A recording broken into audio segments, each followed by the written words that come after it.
I'm just going to knock up a quick little salad. This is just using the breast. So we've taken the breasts off. I am going to use on a little bonbon, so I think it's quite cool just to sit with it as well, and gives it a little different flavour. Again, some little breakfast radishes. I've got some pomegranate seeds. I've got a little bit of beetroot, some leaves. And yeah, you'll see how we just sort of put it together. It's really straightforward. If you've got everything prepped, it shouldn't take long at all. And again, I'll talk to you about the bonbons: flour, egg wash, and panko breadcrumbs. And I do that twice. And it's always best to do it twice with these and give it a little roll, because they are quite fragile inside. They can tend to explode inside fryers or shallow frying, however you're going to do them. You don't really want them to explode everywhere, so you just want them to be coated quite nicely, and that's that. So I'm just going to seal my grouse.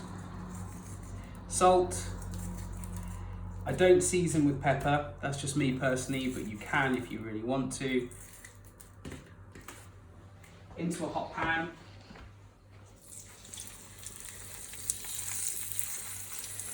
And we're going to do a couple of minutes each side.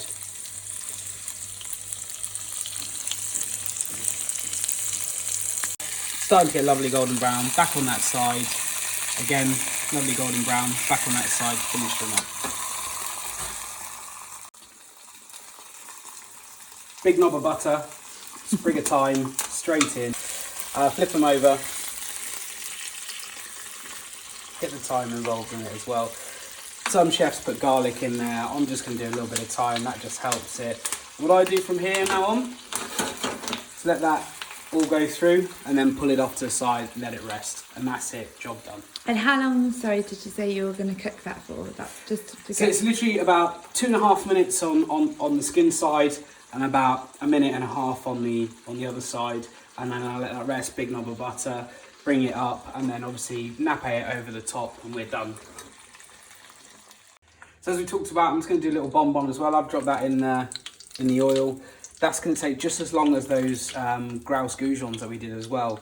My little KFC grouses. It's going to take about 3 minutes until it's golden brown. It'll come up golden brown a lot quicker than it will on the other ones, purely because it's white, and it will darken off quite quickly. So we're just going to keep moving it around, just making sure that it cooks evenly and cooks all the way around quite nicely. So let's make a little bit of balsamic blackberries. I've got a couple of blackberries. I'm just going to cut them into 3 because they're quite big. Drop them in. They'll cut really easily. And a little bit of balsamic, not too much. Just going to give it a really nice zing. A little bit of olive oil. That's all we're doing to it, and some seasoning. Just gonna mix these up, and that's kind of it. That's all we're doing with that. And you want to just serve them up. People can stack it on top, take a bite, whack it all together. It's gonna be messy. It's gonna be fun. They're gonna enjoy it. It's all about the flavors. It's not about a presentation. So that's what we've done with that, and it's pretty straightforward. Again, you can make beetroot purees, butternut squash purees. You know, well, mushroom puree, shallot, cerise, which is again a puree. You can do anything like that. You're going to dip into. If you want to serve it with ketchup or mayonnaise, I'm not fussed. You know, it's really entirely down to what you guys want to eat it with. They are fantastic. Just going to plate this up. So this is my starter for any dinner parties you're having, if you're having a shoot lunch, anything like that. It's really quick and easy, and I mean additional extra of the old bonbon as well, but I love them. So it's going to start with a bit of leaf. Drop that on a plate. I've got some of the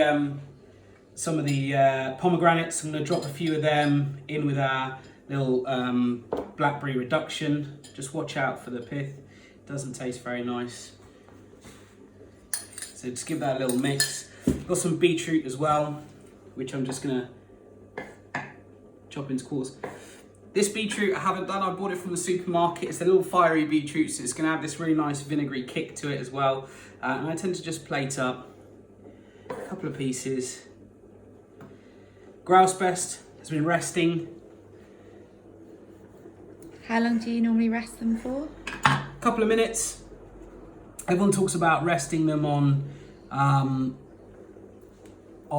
the amount of time that you cooked them for. It really does depend. I just like to give them a little rest. A couple of minutes. A few pieces there, and then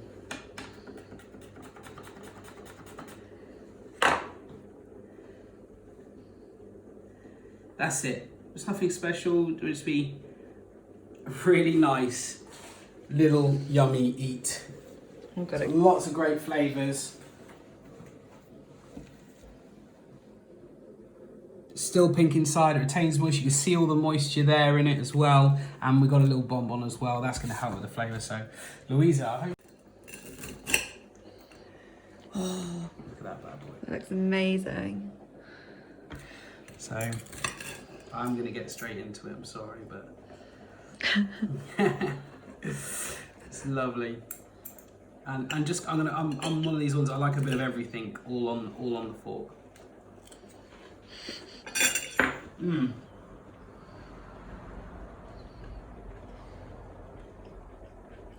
Good then. Richness of the mango, the richness of the grouse, and then obviously the blackberries, the balsamic, the beetroots. It all cuts through it, so it's leaving that really nice freshness left in there. It's beautiful. So you get stuck in. Okay, I'm gonna have a go.